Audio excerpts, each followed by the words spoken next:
Good morning, students. In the last lecture, we have already studied about the enhancement in food production, some steps about enhancement in food production. उसके अंदर हमने देखा है अगर living organism के अंदर अगर हमें यील्डिंग कैपेसिटी बढ़ाना है, अगर प्लांट्स के अंदर बढ़ाना है तो प्लांट ब्रीडिंग का प्रोसेस है। एनिमल के अंदर अगर उसके अंदर यील्डिंग कैपेसिटी बढ़ाना है तो एनिमल ब्रीडिंग का प्रोसेस है। तो हम लोग अभी डिस्कस कर रहे हैं प्लांट ब्रीडिंग, उसके बाद फिर एनिमल ब्रीडिंग के ऊपर हम आने वाले हैं। तो यहाँ पर बच्चों ध्यान रखना है कि यहाँ पर मैंने आपको क्लियर कट बता भी दिया है कि प्लांट ब्रीडिंग कोई एक सिंगल प्रोसेस का नाम नहीं है, बल्कि लार्ज नंबर ऑफ प्रोसेस उसके अंदर हैं। अब हमें सिलेक्ट करना है कि हम कौन सा प्रोसेस वहाँ पर जो अप्लाई करें। तो यहाँ पर मैंने उसके अंदर बताया था कि कई प्रोसेस हमें डिटेल में इस चैप्टर के अंदर देखना है ना।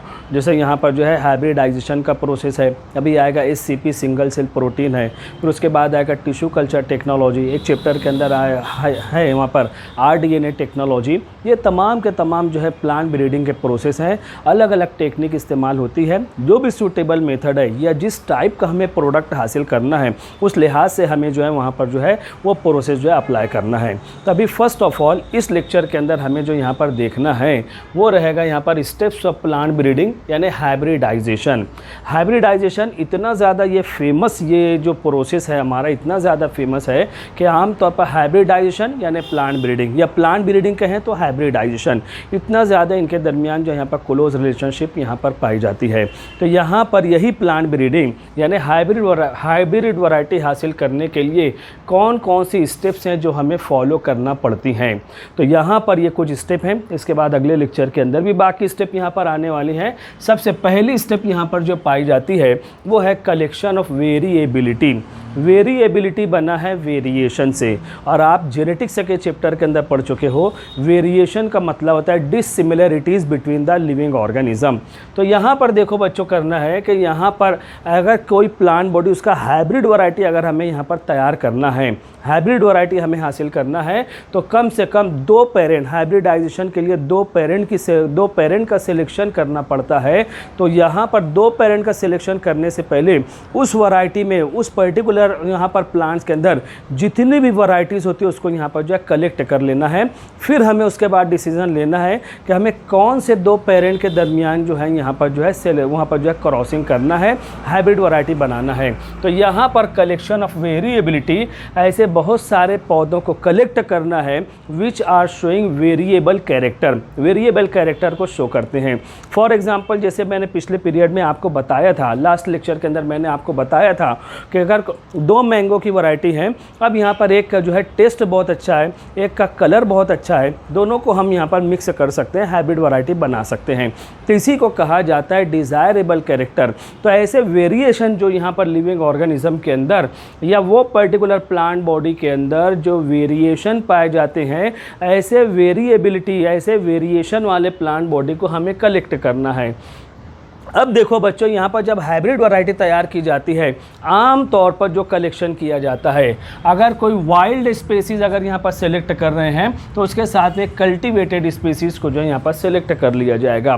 वाइल्ड स्पेसीज़ जो जंगलों में जो पौधे पाए जाते हैं उनको अगर यहाँ पर जो एक वैरायटी अगर वो हम सेलेक्ट कर रहे हैं, एक कल्टीवेटेड वैरायटी जो हम उगाते हैं उसके पीछे मेहनत करते हैं, रोज़ाना पानी देना पड़ता है, खाद वगैरह डालना पड़ता है, जरासीम अगर पहुँच गए तो पेस्टिसाइड का इस्तेमाल करना पड़ता है, फिर उसके बाद उसकी कटिंग करना पड़ता है। जो मार्केट के अंदर हम देखते हैं जितनी भी चीज़ें हैं खाने पीने वाली, हमारी मेहनत उसके पीछे लगी हुई होती है, हमें मेहनत करके उसको कल्टीवेट करना होता है। तो ये जो वैरायटी जो हमारे आसपास पाई जाती है, these are called as cultivated variety. अगर इसके अंदर ज़रा सा भी अगर कोताही होती है तो फसल जो है तबाह बर्बाद हो जाती है। तो यहाँ पर अगर एक वैरायटी हम हमारे आसपास की सिलेक्ट करते हैं, कलेक्ट करते हैं, तो एक वैरायटी वाइल्ड स्पेसीज़ ले लिया जाए तो बहुत अच्छा होता है। मिसाल के तौर पर वाइल्ड स्पेसीज़ ये ऐसे प्लांट होते हैं जिसके अंदर इम्यूनिटी पावर बहुत ज़बरदस्त होता है। अब फॉरेस्ट एरियाज़ के अंदर जो वाइल्ड स्पेसीज़ हैं उनकी कोई देख रेख करना नहीं पड़ता है। कभी आपने सुना नहीं होगा कि यहाँ पर इस साल बारिश नहीं हुई, जंगल के अंदर पानी डाला जा रहा है, पौधे मर न जाएं। वो अपने आप को स्टेबल रखते हैं, कितनी भी ख़राब कंडीशन आ जाए वो पौधे अपने आप को जो है मेनटेन रखते हैं। वहाँ पर कभी पेस्टिसाइड का इस्तेमाल करना नहीं पड़ता है, कभी वहाँ पर फर्टिलाइज़र का इस्तेमाल करना नहीं पड़ता है। जैसी भी क्लाइमेटिक कंडीशन है वो प्लांट बॉडी उनके अंदर अंदर टॉलरेंस एबिलिटी जो है यहाँ पर बहुत ज़्यादा होती है। हम अपने ऊपर से अंदाज़ करें ना, थोड़ा सा मौसम बदलता है, हमें जो स्वेटर की ज़रूरत पड़ती है, सर्दी ज़ुकाम हो जाता है, लेकिन कच्चे इलाकों के लोगों को देखो कुछ भी नहीं है, बदन पे कपड़े भी नहीं हैं, लेकिन बराबर चल रही है, लाइफ चल रही है। ट्राइबल पीपल को देखा जाए, आदिवासी लोग जो होते हैं वो बिल्कुल सख्त सर्दी सख्त गर्मी को झेल लेते हैं, बर्दाश्त कर लेते हैं, टॉलरेंस एबिलिटी पाई जाती है। उसी तरीके से प्लांट्स के अंदर भी जो वाइल्ड स्पेसीज होते हैं उनके अंदर टॉलरेंस एबिलिटी होती है, tolerance of adverse climatic condition, ये एबिलिटी पाई जाती है। तो जाहिर सी बात है जब ये दो वैरायटी को हम यहाँ पर कलेक्ट करेंगे, यहाँ पर मिक्स करेंगे, तो यहाँ पर एक ऐसी वैरायटी तैयार होगी जिसके अंदर इम्यूनिटी पावर, टॉलरेंस एबिलिटी भी ज़बरदस्त रहेगी, और उसके अंदर जो कल्टीवेटेड वैरायटी जो खूबियाँ इसके अंदर पाई जाती हैं, डिज़ायरेबल कैरेक्टर हैं, वो भी हमें यहाँ पर मिल जाएगा। तो यहाँ पर जो है ऐसे प्लांट्स को जो है बहुत सारे प्लांट को कलेक्ट किया जाएगा। Some wild species of plants रहेंगे, कुछ कल्टीवेटेड वैरायटीज़ हैं, उनको यहाँ पर कलेक्ट किया जाएगा। लेकिन ध्यान रखना है इनके अंदर जो अलील्स रहेंगे, इनके जो जीन्स रहेंगे, दैट मस्ट बी डिफरेंट, वो अलग अलग होना चाहिए। एक जैसे अगर जीन्स रहेंगे तो कोई मतलब नहीं है, कोई चेंज यहाँ पर होने वाला नहीं है।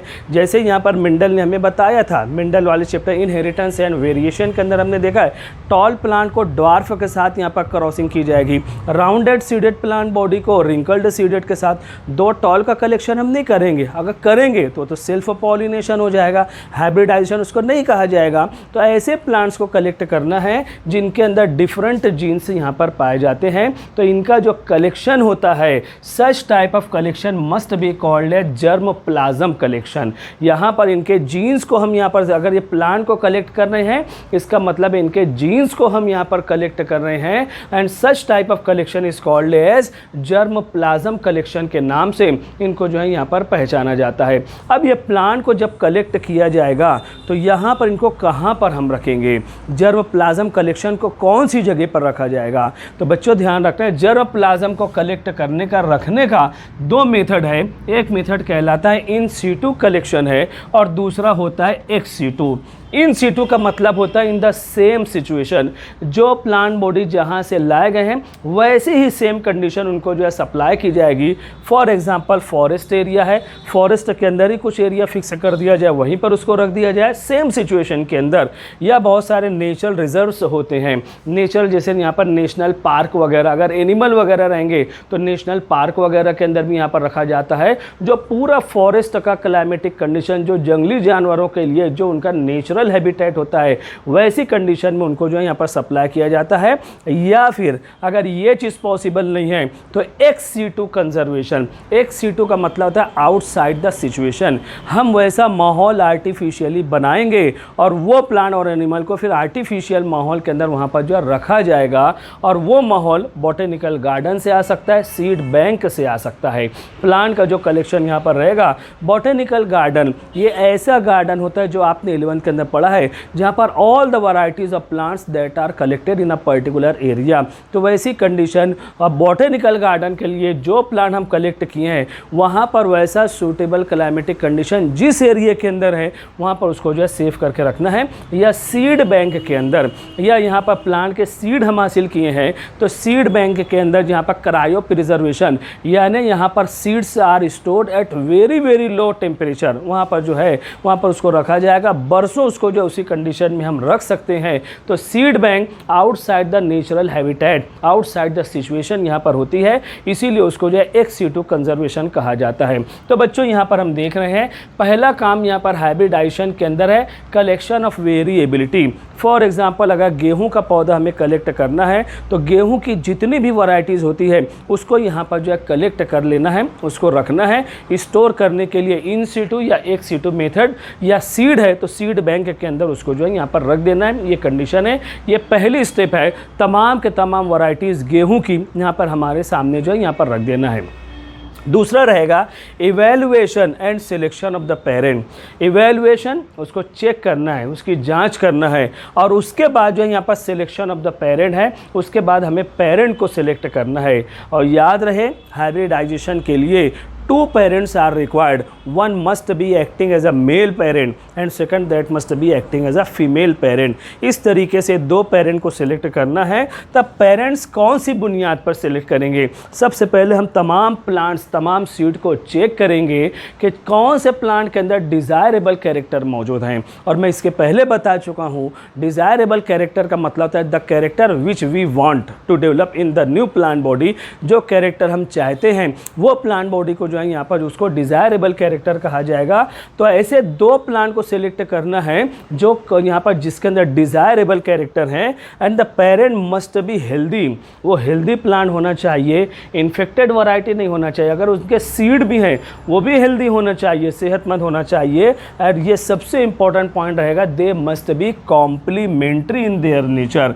कॉम्प्लीमेंट्री का मतलब होता है जीन्स अपोजिट यहाँ पर रहें। अगर एक पेरेंट के अंदर डोमिनेंट जीन है तो दूसरे के अंदर रिसेसिव होना चाहिए। जब उनके दरमियान हम यहाँ पर जो क्रॉसिंग कर सकते हैं तो वहाँ पर parents that must be having desirable character, they must be healthy, they must be complementary in their nature.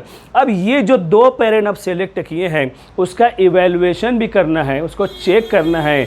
हो सकता है कि यहाँ पर इसके अंदर जो कुछ मिक्स्ड कैरेक्टर भी हो, हाइब्रिड वैरायटी भी हो, तो यहाँ पर उसको प्योर वैरायटी करने के लिए यहाँ पर ये जो दो पेरेंट रहेंगे दे आर सेल्फ पॉलिनेशन करना है अप टू 3 to 4 जनरेशन। ये जो इन सीटू एक सीटू कंजर्वेशन के अंदर हम रख रहे हैं, जो दो पेरेंट रहेंगे, जो अगर कोई बीज है उसको हम कल्टीवेट करेंगे, उससे जो प्रोडक्ट हासिल होगा, जो उसके जो सीड रहेंगे, ये F1 जनरेशन, ये जो सीड रहेगा उसको दोबारा यहाँ पर जो है यहाँ पर सोइंग की जाएगी, फिर दोबारा उसके बीज हासिल होंगे। इस तरीके से 3 से 4 मरतबा जब यहाँ पर ये जो है जनरेशन आएगी तब गारंटी हो जाती है कि ये जो भी पेरेंट हमने सिलेक्ट किया है वो प्योर पेरेंट हैं, वो होमोजाइगस हैं, यानी उसके अंदर जो भी जीन्स है वो प्योर वैरायटी है। अब वो यहाँ से सेग्रीगेट नहीं हो सकते हैं, यहाँ से सेपरेट नहीं हो सकते हैं। ये गारंटी, ये श्योरिटी यहाँ पर होती है, क्योंकि मेंडल ने हमें, फादर ऑफ जेनेटिक्स ने हमें बताया है कि हाइब्रिडाइजेशन के अंदर जो भी पेरेंट सेलेक्ट करोगे, parents that must B homozygous, parent that must B pure variety, pure line होना चाहिए। तो जब यहाँ पर 3 to 4 जनरेशन हम उसका सेल्फ करते हैं, सेल्फ पॉलिनेशन करते हैं,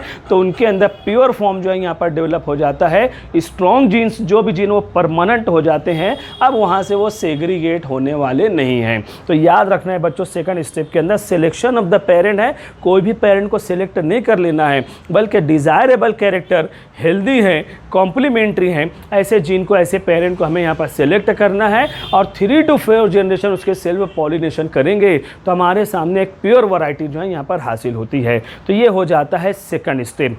थर्ड स्टेप यहाँ पर जो पाई जाती है वो है यहाँ पर हाइब्रिडाइजेशन। हाइब्रिडाइजेशन सबसे इम्पॉर्टेंट स्टेप है। हाइब्रिडाइजेशन या इसी को कहा जाता है क्रॉसिंग, ये सबसे मेन स्टेप होती है प्लांट ब्रीडिंग के अंदर हाइब्रिडाइजेशन के लिए। तो यहाँ पर हमारे सामने दो पेरेंट यहाँ पर हैं, एक रहेगा मेल पेरेंट और दूसरा रहेगा यहाँ पर फीमेल पेरेंट। तो यहाँ पर अब मेल और फीमेल हमारे ऊपर है, हम किसी को भी सिलेक्ट कर सकते हैं, लेकिन आमतौर पर देखा जाता है the parent which are having maximum character that must be acting as a female parent। Female parent उसको सिलेक्ट किया जाएगा जिसके अंदर यहाँ पर मैक्सिमम कैरेक्टर अगर मौजूद हैं, तो ऐसे पेरेंट को हम यहाँ पर फीमेल पेरेंट सेलेक्ट करेंगे। इसका मतलब बाकी दूसरा जो रहेगा पेरेंट वो automatically that must be considered as a male parent, उसको जो है यहाँ पर मेल पेरेंट जो है यहाँ पर सिलेक्ट किया जाएगा। अब सपोज ये जो है यहाँ पर मेल पेरेंट है, ये जो है यहाँ पर फीमेल पेरेंट है, ये यहाँ पर प्लांट बॉडी है। अब इनके दरमियान यहाँ पर जो है क्रॉसिंग करना है, हाइब्रिडाइजेशन करना है। तो जाहिर सी बात है जो मेल पेरेंट रहेगा, ये फीमेल पेरेंट है, तो मेल पेरेंट का पोलन ग्रेन यहाँ पर जो है पॉलिनेशन करना है और इसी को कहा जाएगा पॉलिनेशन, क्रॉस पॉलिनेशन कहा जाएगा। तो यहाँ पर हाइब्रिडाइजेशन के लिए हमने यहाँ पर पहले चैप्टर के अंदर देखा था कि यहाँ पर different agencies are present which are responsible for pollination.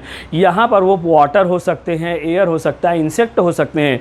लेकिन जब हाइब्रिडाइजेशन का प्रोसेस यहाँ पर होता है तो यहाँ पर आर्टिफिशियल क्रॉस पॉलिनेशन यहाँ पर किया जाएगा। और आर्टिफिशियल क्रॉस पॉलिनेशन के लिए we are utilising as a external agency, हम यहाँ पर जो एक्सटर्नल एजेंसी के तौर पर जो यूज़ होते हैं और हम जो प्रोसेस यहाँ पर अप्लाई करते हैं वो डस्टिंग प्रोसेस है।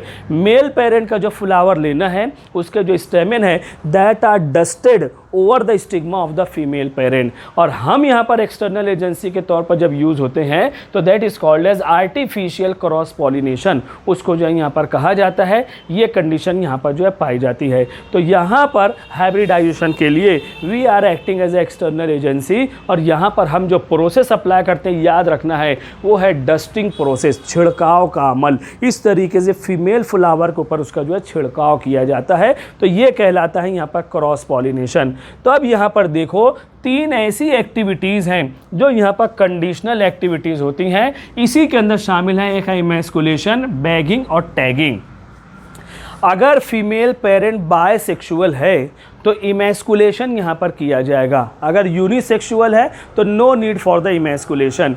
इमैस्कुलेशन यहाँ पर क्या होता है, removal of stamen, removal of stamen. अगर ये स्टेमेन यहाँ पर जो है, अगर ये फीमेल पेरेंट बायसेक्सुअल है तो यहाँ पर removal of the stamen that are necessary, उसके फ्लावर के अंदर जितने भी स्टेमेन एंड्रोशियम का पार्ट है उसको रिमूव कर देना है फोर्सेप की मदद से, और भी बहुत सारे मेथड हैं, उसको बहरहाल जो है यहाँ पर स्टेमेन को जो है यहाँ पर रिमूव कर देना है। यानी बायसेक्सुअल पेरेंट को हम यूनिसेक्सुअल बना रहे हैं, यानी वहां पर उसको फीमेल बना रहे हैं। अगर इमैस्कुलेशन ना करें तो सेल्फ पॉलिनेशन होने के भी चांसेस वहां पर हैं, उसका पोलन ग्रेन उसी के स्टिग्मा पर गिर सकता है। तो यहां पर क्या रहेगा, to avoid self pollination emasculation that are necessary. तो फोर्सेप की मदद से, हॉट वाटर अल्कोहल मेथड होते हैं, उसके जरिए से इसके पोलन ग्रेन को रिमूव कर देना है ताकि उनके अंदर सेल्फ पॉलिनेशन ना हो। क्योंकि हमारा टारगेट हाइब्रिडाइजेशन है, दो अलग अलग इंडिविजुअल्स को यहाँ पर कंबाइन करना है, ये हमारा मकसद यहाँ पर होता है। अगर फीमेल पेरेंट बायसेक्सुअल है तो दे मस्ट बी इमैस्कुलेटेड, यानी मेल कंपोनेंट को वहाँ से हर सूरत में हमें जो है यहाँ पर रिमूव करना होगा, उसको यूनिसेक्सुअल बनाना होगा। और यही removal of stamen if the female parent is bisexual that is called as emasculation. Question में भी ask what is emasculation, why emasculation is necessary. तो यहाँ पर रिमूवल ऑफ स्टेमेन ये इमैस्कुलेशन है। To avoid self pollination emasculation is necessary. Emasculation को avoid करना, यहाँ पर जो है सेल्फ पॉलिनेशन को अवॉइड करना, इसलिए इमैस्कुलेशन किया जाएगा। अब यहाँ पर जो है उसके बाद का जो प्रोसेस यहाँ पर फीमेल पेरेंट के ऊपर होता है बैगिंग। फीमेल पेरेंट के ऊपर ये जो भी फ्लावर यहाँ पर पाए जाएंगे that are covered with bag, polythene bag या पेपर वगैरह से उसको जो है ढाक देना है फीमेल फ्लावर को। This process that is called as bagging process. Bagging that are necessary to avoid unwanted cross pollination. इसी का पोलन ग्रेन यहाँ पर आना चाहिए। हम तो सेल्फ पॉलिनेशन को अवॉइड कर दिए, लेकिन अगर इसके फ्लावर ओपन रहेंगे तो विंड के जरिए, इंसेक्ट के जरिए कोई थर्ड प्लांट बॉडी के पोलन ग्रेन भी यहाँ पर आ सकते हैं, और कोई थर्ड प्लांट बॉडी के पोलन ग्रेन जो यहाँ पर आएंगे उसको हम कहेंगे unwanted cross pollination. Cross pollination तो हो रहा है लेकिन हमारी मर्जी के खिलाफ हम इसको पेरेंट सेलेक्ट किए हैं, लेकिन इसके अलावा अगर किसी के साथ में हो रहा है तो अनवांटेड क्रॉस पॉलिनेशन रहेगा। So to avoid unwanted cross pollination bagging that are necessary, bagging यहाँ पर ज़रूरी है। फिर जब यहाँ पर ये मैच्योर हो जाएंगे, बैग को हटाकर हम डस्टिंग प्रोसेस करेंगे, फिर उसको जो है यहाँ पर ढाक देना है, कोई प्रॉब्लम होने वाला नहीं है। फिर इसके अंदर फ्लावर के बाद जो फ्रूट वगैरह बनेंगे, उसके बाद जब फर्टिलाइजेशन हो गया, फ्रूट बनने की शुरुआत हुई, अब कोई रिस्क वहाँ पर नहीं है, बैग को यहाँ से हम रिमूव कर सकते हैं। और तीसरी स्टेप यहाँ पर जो पाई जाती है वो है टैगिंग। फीमेल पेरेंट के ऊपर एक कार्ड शीट का जो है यहाँ पर इंफॉर्मेशन, एक स्लिप यहाँ पर लगा देना है on with certain informations that must be noted. इसके ऊपर जो कुछ इन्फॉर्मेशन यहाँ पर नोट रहेगी, डेट ऑफ इमैस्कुलेशन है, डेट ऑफ बैगिंग है, फिर यहाँ पर क्रॉस पॉलिनेशन कितनी डेट को किया गया, what type of characters they are present in that. फिर उसके बाद हम बाद में लास्ट स्टेप के अंदर अंदर चेक कर सकते हैं कि out of this how many characters that are hybridise that are developed in the new plant body. ये तमाम के तमाम इंफॉर्मेशन यहाँ पर जो होगी, और जब यहाँ पर क्रॉस पॉलिनेशन हो जाएगा उसके बाद जो यहाँ पर फ्रूट या सीड प्रोड्यूस होंगे उसको कहा जाएगा F1 हाइब्रिड, या उसको फर्स्ट फीलियल जनरेशन का नाम दिया जाएगा। यानी यहाँ पर जो है पहला यहाँ पर जो एक हाइब्रिड वैरायटी तैयार होती है। लेकिन अभी ये हाइब्रिड वैरायटी हाइब्रिडाइजेशन का जो प्रोसेस है कोई सिंगल स्टेप प्रोसेस नहीं होता है। जैसे F1 हासिल हुआ फिर इसकी सेल्फिंग की जाएगी और सेल्फिंग करते रहेंगे यहाँ तक कि F2 F3 F4 F7 F8 generation तक जब हम पहुँचते हैं तो एक कंप्लीट हाइब्रिड वैरायटी हमारे सामने आती है।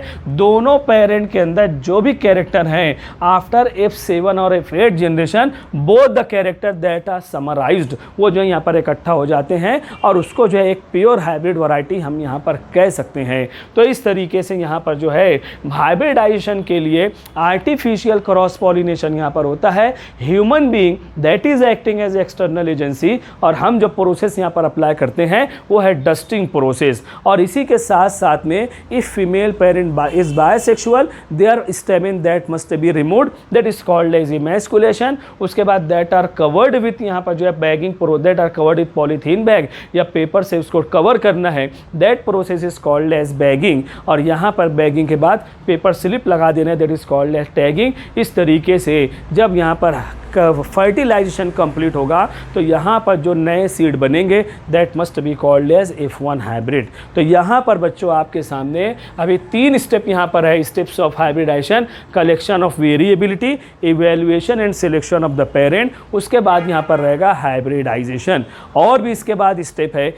इस लेक्चर के अंदर इतना ही काफ़ी है, आप इसको जो स्क्रीनशॉट लेकर नोट कर लेना है। वी विल मीट इंशाल्लाह in the next period. Thank you very much.